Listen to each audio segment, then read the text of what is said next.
يعني لو حبيت تستنجد دلوقتي هتستنجد بمين برضو؟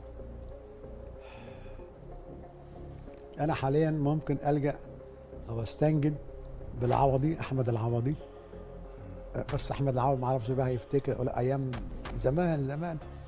وانا نفسي اشتغل مع محمد امام كمان. انا على الرغم اني اشتغلت معاه قبل كده في فيلم البيرومانسي. فنان جميل. لا انا عشقا وحبا. طبعا هو ابن اخويا، هو ابن عمي، لان انا بعشق الاستاذ عادل امام طبعا الزعيم. خلي بالك انا كان غرضي من السؤال كده، ان انت تقول نفسك فعلا تشتغل مع مين. فعلا نفسي اشتغل مع احمد العوضي ومع محمد امام. وانا بوجه لهم استنجاد، بستنجد بيهم اهو. ان شاء الله توصل رسالتنا باذن الله ليهم، وحضرتك تحقق نجاحات جايه زي النجاحات